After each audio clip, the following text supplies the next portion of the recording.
अस्सलामुअलैकुम। अगर ये वीडियो कोई देख रहा है तो मेरा नाम बनी है और मैं न्यूज़पेपर बेचता हूँ। पर मुझे हमेशा से न्यूज़पेपर बेचने वाला नहीं बनना था। मुझे भी लोगों और लोगों की तरह बहुत बड़ा इंसान बनना था, बहुत अमीर बनना था, पर मैं न्यूज़पेपर वाला बन गया हूँ। तो मेरी कहानी शुरू होती है मेरे गाँव से। मेरा गांव एक बहुत बैकवर्ड एरिया है और उसमें सिर्फ 8 क्लासें हैं। इससे ज़्यादा अगर आपको पढ़ना है तो आपको शहर में जाना पड़ेगा, और अगर आप शहर में चले गए तो आपको रहने का इंतज़ाम भी करना पड़ेगा। और मैंने रहने के लिए एक हॉस्टल में दाखिला लिया था, और मेरी सबसे ज़िंदगी की सबसे बड़ी गलती वही थी। शुरू शुरू में तो सब ठीक था, मतलब एज़ यूजुअल ऐसे होता है कि आपके पहले पहले दिन हो तो आप सैड होते हैं, आपको अम्मी अब्बा याद आते हैं, घर वालों की याद आती है। लेकिन उसके अलावा पढ़ाई सब सही चल रही थी। हाँ, हॉस्टल का खाना थोड़ा बुरा था, लेकिन बाकी सब सही था। पर थोड़े दिनों में सब सही हो गया, क्योंकि मेरे रूम में 3 चूतिए रहते थे। और कहते हैं ना कि जहाँ दोस्त रहते हों वहाँ सब ठीक हो ही जाता है। मुझे ऐसा लगता था कि हमारा रूम अगर पाताल लोक में भी होता तो हम वहाँ खुश होते।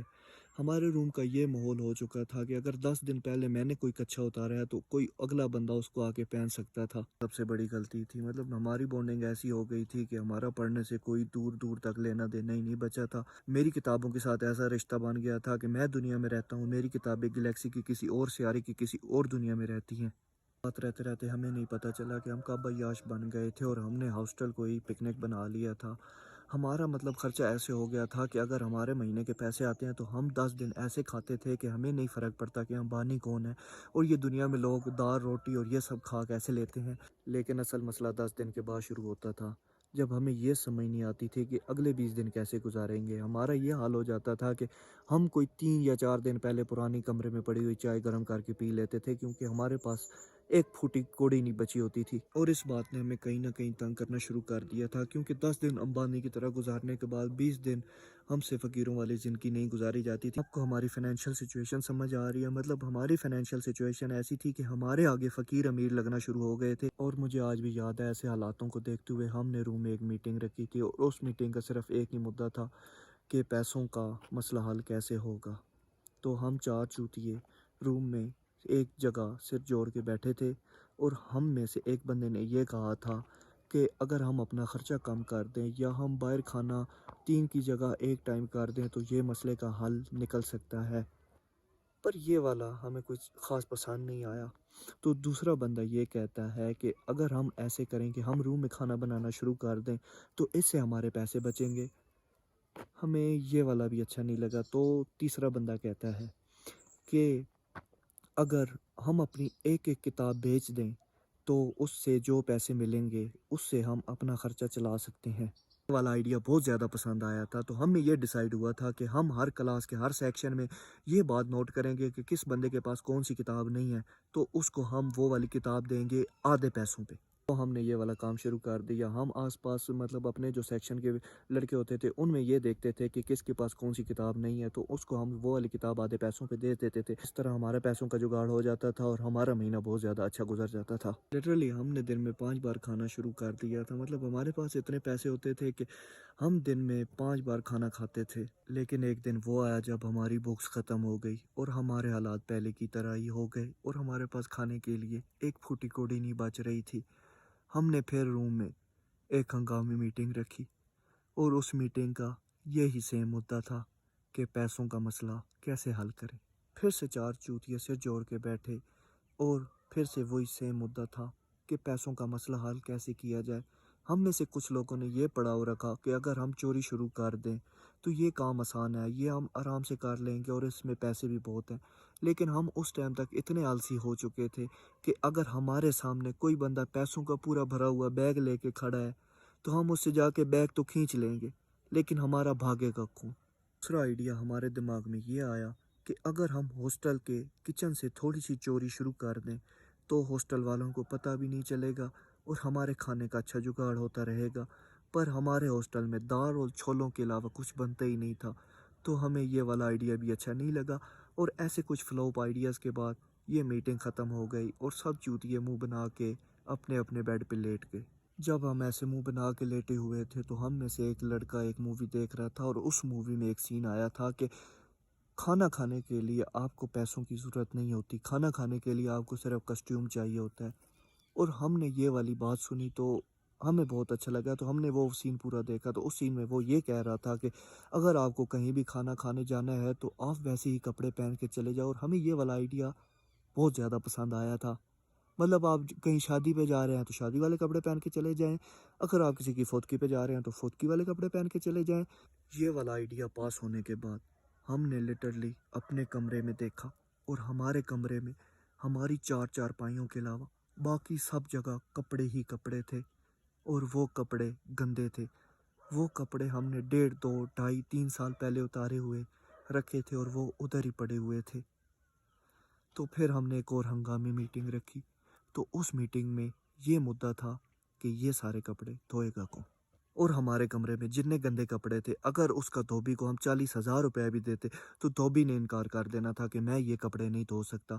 तो हम सब में ये डिसाइड हुआ कि हम सब अपने 3-3 जोड़े इनमें से ढूंढेंगे और उनको धोएंगे, ताकि हमारे पास टोटल 12 जोड़े हो जाएं। और कपड़े उठाते उठाते मैंने देखा है कि हमारे कमरे में 1-2 साल पुराने गंदे बर्तन अभी भी पड़े हुए हैं। मतलब हमने एक पिज़्ज़ा 8 महीने पहले ऑर्डर किया था, और उसमें से एक स्लाइस बच गया था, और वो अभी तक भी मेरे बेड के नीचे पड़ा हुआ था। लेकिन ऐसे ही काम करते करते मुझे कुछ ऐतिहासिक चीज़ें भी मिली थी, मतलब जो कि था मेरा कच्चा, ख़ानदानी कच्चा। मतलब ये ख़ानदानी कच्चा नहीं था कि वो मेरे कोई नाना परदाना से जा रहा था। वो ख़ानदानी कच्चा ऐसे था कि मैं जब घर से आ रहा था तो मैं वो कच्चा पहन के आया था। लेकिन जब हम बहुत ज़्यादा अय्याश और ऐसे हो गए थे तो वो कच्चा कहीं कपड़ों के नीचे दब दुब गया था, और वो उधर ही अभी तक पड़ा था, और उसमें 2 छेद थे, और 2 छेद चूहे ने किए थे। ओह! मैं आपको चूहा के बताना ही भूल गया हूँ। हमने रूम में एक चूहा भी पाला हुआ था, लेकिन वो उस टाइम तक मर गया था। नहीं, मतलब हमने नहीं मारा था, वो खुद ही मर गया था। हमारे कमरे में एक गंदी बाल्टी पड़ी थी, उसमें वो कहीं गिर के मर गया था, और वो चूहा भी करीब कहीं 4-5 महीने से मरा हुआ था, हमें नहीं पता चला। हमने उस दिन देखा है वो बेचारा उसमें कलीज़ों की तरह पड़ा हुआ था। यार मैं भी कहाँ से कहाँ चला जाता हूँ। वो चूहे के गाने मैं आपको फिर कभी सुनाऊँगा, और कच्छे के गाने भी फिर कभी सुनाऊँगा। अभी हम थे कपड़ों पे। तो कपड़े हमने सारे धो लिए, कपड़े धोने के बाद हमने सारे प्रेस कर लिए और हमने हैंग भी कर दिए, और उसके बाद हमने ढूँढे कि किधर वलीमा है, किधर कोई फ़ौतगी हुई है, तो हम उस हिसाब से वैसे कपड़े पहन के उधर खाना खाने चले जाते थे। ऐसे हमारी ज़िंदगी बहुत अच्छी चल रही थी। हमारी ज़िंदगी ऐसी हो गई थी कि हम पेट भर के खाना खाते थे, और हमारे पैसे भी इतने बचे होते थे कि हमारे पास पैसे लगाने के लिए कोई जगह नहीं होती थी कि हम पैसे कहाँ लगाएँ, क्योंकि लड़कों की ज़िंदगी में लड़कों को पैसे सिर्फ़ खाना खाने के लिए चाहिए। उसके अलावा उनके पास कुछ भी नहीं होगा चलेगा, लेकिन उनका पेट भूखा नहीं होना चाहिए। हमारी ज़िंदगी बहुत अच्छी चल रही थी। हम हर शादी में जाते थे, जिधर कोई बंदा फ़ौत होता था हम उधर जाते थे, किसी का चौथा हो उधर जाते थे, किसी का 40वां उधर जाते थे। बाबों का, पीरों का ऐसा लंगर तो हमने कभी कोई छोड़ा ही नहीं था। लेकिन एक दिन वो आया जिसका हमने नहीं सोचा था, एग्ज़ामिनेशन। तो एक बार फिर 4 चूतियों ने हंगामी मीटिंग मुनक्किद की, और उस मीटिंग का मुद्दा ये था कि हम पास कैसे होंगे। और हम में से एक बंदे ने कहा कि अगर हम इकट्ठा बैठ के पढ़ें तो हमारी तैयारी अच्छी हो जाएगी और हमारे पास होने के चांसेस हैं। लेकिन हमारे पास किताब नहीं है, आपको पता है कि हमने किताबें तो भेज दी थी। तो हम एक रजिस्टर लेके बैठे, और रजिस्टर लेके बैठने के बाद 4 घंटे हमारे रूम में पिन ड्रॉप साइलेंट था, क्योंकि हमें कुछ आता ही नहीं था, हमने कभी क्लास में कुछ पढ़ा ही नहीं था। तो 4 घंटे के पिन ड्रॉप साइलेंट के बाद हम में से एक बंदे ने हाथ खड़ा किया है, और उसने हमसे सिर्फ यही कहा है कि पहला पेपर किस चीज़ का है, मुझे ये तो बताओ ना, मैं हेडिंग दे दूँ। और हम सब एक दूसरे को ऐसे देख रहे थे, हमें ये नहीं था पता कि पहला पेपर किस चीज़ का है। फिर भी चलो, जो होना था हो गया। हम में से एक बंदा उठा और साथ वाले कमरे में जाके पूछा है कि पेपर किस चीज़ का है, तो उन्होंने बताया कि पहला पेपर मैथ का है। और उसने आके हमें ऐसे ही बताया कि पहला पेपर मैथ का है। और हमारी शुरू से ही मैथ से नहीं बनती, मतलब हमें मैथ में सिर्फ इतना ही पता है कि 10 जमा 10 20 होते हैं, इससे ज़्यादा हमें मैथ नहीं आती। तो हमें कुछ आता तो था नहीं, तो जब आपको कुछ ना आता हो तो सबसे अच्छा ऑप्शन यही होता है कि आप जाके सो जाओ। हम भी अगले दिन फ्रेश फ्रेश उठे थे कि चलो मैथ का पेपर है, खैर है, जमा माइनस ज़रब कुछ ऐसे सवाल होंगे हम हल कर लेंगे एक दूसरे से पूछ के। तो हम फ्रेश फ्रेश अपने एग्जामिनेशन हॉल में चले गए, और उधर हमें जाके पहला पेपर मिला मैथ का। और पहला मैथ का पेपर मिला है तो उसके ऊपर मैंने अपना नाम और रोल नंबर लिखा है। उसके बाद पहला सवाल जब मैंने देखा है, उस पे पहला सवाल था अलजबरे का। तो मैंने कहा चलो खैर है, कोई दूसरा सवाल देख लेता हूँ। दूसरा सवाल देखा है तो वो कोई फार्मूला था। मैंने कहा चलो खैर है, कोई तीसरा सवाल जमा ज़रा माइनस ऐसा होगा। तीसरा सवाल देखा है तो वो ये था कि एक्स और वाई ये है तो आप एफ़ की कीमत मालूम करें। मैंने कहा यार ये मैथ में कहाँ से इंग्लिश आ गई। मैंने एग्जामिनेशन जो ले रहा था उस सर को बुलाया, मैं कहा सर ये एक्स और वाई एफ़ ये इंग्लिश में नहीं होता, ये इधर क्या आ रहा है। तो वो मुझे ऐसे करके देखना शुरू हो गए। तो मैं खुद ही समझ गया था कि ये होता होगा पर मुझे ही नहीं आता होगा। तो मैंने कहा सर आप सही है जाएँ। लेकिन जब चौथा सवाल आया तो वो कोई ऊपर ब्रैकेटें डली हुई थी, उसके ऊपर एक्स, आर, पी, डब्ल्यू ऐसा कुछ लिखा हुआ था। तो मुझे वहाँ ही समझ आ गई थी कि मैं बुरी तरह फ़ेल होने वाला हूँ।